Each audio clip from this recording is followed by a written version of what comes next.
সালটা 2022। ইন্টার পরীক্ষার প্রস্তুতির জন্য একটা কোচিং সেন্টারে ভর্তি হই। খুব একটা ভালো স্টুডেন্ট ছিলাম না, আবার যে খুব খারাপ তেমনও না। স্কুল বা কোচিং কোনোটাতেই রেগুলার ছিলাম না, যদিও যেতাম ঠিক সময়ে কখনোই পৌঁছাতে পারতাম না, সেটা ইচ্ছে করে হোক বা ইচ্ছার বিরুদ্ধে।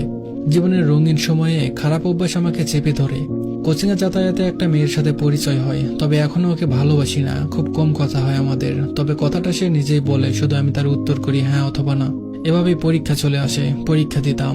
আমাকে প্রতিদিন মেসেজ করতো, আমার নাম্বার ছিল তার কাছে, পরীক্ষা কেমন হলো সেটা জিজ্ঞেস করতো, ব্যাস এতটুকুই কথা বলতাম শুধু। আমাদের পরীক্ষার আর মাত্র একটা বাকি আছে, 13 তারিখে পরীক্ষা শেষ হবে। শেষ পরীক্ষার আগে 3 দিন ছুটি ছিল। বৃহস্পতিবার রাতে সেদিন রুমে বসে সিগারেট খাচ্ছিলাম। রাত প্রায় 11:45 বাজে। হাতে থাকা ফোনটাতে মেসেজ আসলো, দেখি অনু মেসেজ দিয়েছে। তবে আজ একটু ব্যতিক্রম, আমাকে এভাবে বলছে আমি যেন আমার ফেসবুকের লিঙ্কটা তাকে দেই। তার খুব দরকার আমার সাথে কথা বলার। ফোনে টাকা মেসেজ কোনোটাই নেই। নিরুপায়ের মতো একতি খুঁজে পেলাম তার টেক্সটটাতে। আমি দিলাম ফেসবুক আইডি। ফেসবুকে বন্ধু হলাম, কথা শুরু হলো। সে রাতে কথা বলতে বলতে রাত শেষ করে দিয়েছিলাম। বলা যায় সেদিনই প্রথম এত কথা। তার কথার বাজে শুধু লুকানো কান্না শুনতে পেতাম। অনুর পেটে পাথর ছিল, সেটা অপারেশন করতে হবে পরীক্ষা শেষে। অনু আমায় শুধু বলতো একটু সময় দিও আমাকে, একটু কথা বলো। আমি খুব ভয় পাই, কি না কি হয়। আমার কোনো কাজকর্ম ছিল না, তাই শুধু ক্রিকেট খেলতাম, ঘোরাঘুরি করতাম। তার মাঝে আমি অনুকে অনেক সময় দিতে লাগলাম। অনুর অপারেশনের তারিখ চলে আসে। আমাকে 2 দিন আগে কল দিয়ে বলে তোমার আম্মুর সাথে আমায় কথা বলাবে। আমি সবসময় ফোনে কথা বলতাম বলে আম্মু আমায় অনেক বকতো। আম্মুর কাছে ফোন দিলাম, আমার আম্মুর সাথে অনু কথা বলল। অনু আমার আম্মুকে বলল আমাকে যেন ভুল না বোঝে, আমাদের কোনো সম্পর্ক নেই, শুধু এমনিই কথা বলি, এতটুকুই। অনু আমাকে বলেছিল আমি যেন তার অপারেশনের দিন হাসপাতালে তাকে দেখতে চাই। যদিও ক্রিকেট খেলার জন্য যাওয়া হয়নি, তখনও যে তার জন্য আমার কোনো অনুভূতি ভালোবাসা কিছুই ছিল না। তার অপারেশনের পর প্রায় 3 মাস কথা বলি। মাস 3 পর রোজার ঈদ আমি ঢাকা থাকতাম। অনুর কথায় আমি 23 সালে জীবনের প্রথম সবগুলো রোজা করি। আগেও করতাম, তবে 2-1টা। ঈদে বাড়িতে যাই 27 রোজায়। সেদিন সন্ধ্যায় অনুর সাথে আমার দেখা হয়। খুব জেদি মেয়ে, দেখা করতেই হবে। ঢাকা থেকে অনেকদিন পর বাড়ি গেছি। বন্ধুদের সাথে আড্ডা দিচ্ছিলাম আর অনুর সাথে মেসেজে কথা হচ্ছে। অনু বলল ঘুমাবে। আমি বন্ধুদের সাথে আড্ডা শেষ করে তাড়াতাড়ি বাসায় গিয়ে যেন ঘুমিয়ে পড়ি। রাত 2টায় বাসায় গিয়ে ঘুমিয়ে পড়ি। সকাল হতে না হতেই অনুর ফোনে ঘুম ভাঙে আমার। বেলা তখন 10টার মতো বাজে। ফোনের ওপাশে থেকে অনু কান্না করছে। বললাম কান্না করছো কেন, কি হয়েছে? ও বলল ও আমাকে ভালোবাসে। তখন আমাদের মাঝে কোনো প্রেমের সম্পর্ক ছিল না। কথাটা শুনে থমকে গেলাম। আমি চাই না সম্পর্কে জড়াতে। তার মুখের উপর বলে দিলাম আমি চাই না ভালোবাসা, আমাকে যেন আর কোনো ফোন না দেয়। একদিন এক রাত তার কোনো খোঁজ পেলাম না, তাই নিজের কাছে খুব খারাপ লাগছিল। খোঁজ নিয়ে জানতে পারলাম অতিরিক্ত কান্না টেনশনের কারণে অসুস্থ হয়ে গেছে। ওর জন্য অনেক মায়া হলো, আমি মিস করছিলাম, খারাপ লাগছিল। হয়তো ওর প্রতি আমারও ভালোবাসা জন্মেছে।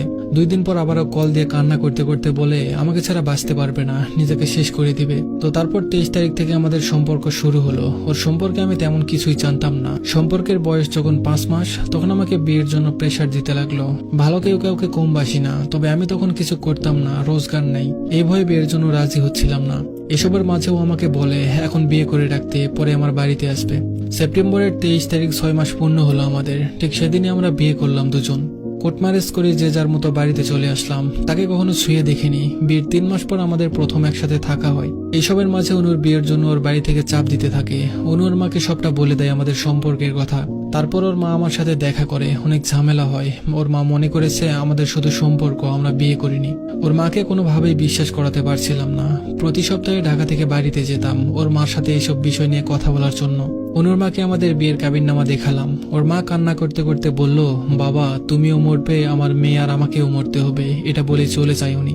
আসলে অনু অনেক ধনী পরিবারের মেয়ে, অনেক নামডাক আছে ওদের। অনু আমাকে বলে ভয় পেও না, দুনিয়া উল্টে গেলেও আমি তোমার কাছেই থাকবো।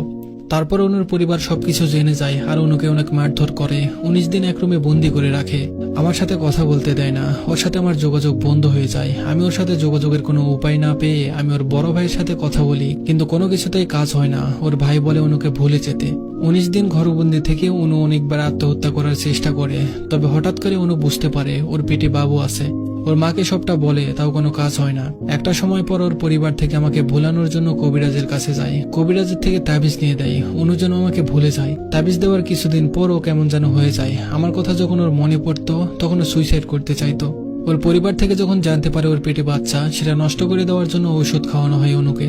শেষবার যখন অনু সুইসাইড করতে চেয়েছিল তখন একটা সুইসাইড নোটও লিখেছিল। নোটে লেখা ছিল আমি তোমার হয়েও হতে পারলাম না, তোমার সন্তান পেটে নিয়েও জন্ম দিতে পারলাম না। অনু এখনো মরে নাই, বেঁচে আছে। তাবিজের জন্য আমাকে হঠাৎ হঠাৎ মনে পড়া আর আমাদের বাচ্চা নষ্ট হবার শোকে ওর মাথায় সমস্যা দেখা দেয়। অনেক চিকিৎসা করা হয়, তাও ঠিক হয় না। তারপর ওর পরিবার থেকে আবার কবিরাজের কাছে নিয়ে যাই। কবিরাজ বলে তাবিজ খুলে দিলে হয়তো তার ভারসাম্যহীনতা ফিরে আসবে, কিন্তু এখনো ঠিক হয়নি। তবে আমি আমার ভালোবাসার মানুষটাকে ছেড়ে যাইনি। আমার ভালোবাসা আমাকে ভোলেনি। অনেক লড়াই করার পর ওর পরিবার হার মেনে নাই। উনি এখন আমার বাড়িতেই আছে, চিকিৎসা করতেছি। ডাক্তার বলেছে সময় লাগবে, তবে ঠিক হয়ে যাবে। আপনারা সবাই দোয়া করবেন আমার ভালোবাসার মানুষটা যেন সুস্থ হয়ে যায়।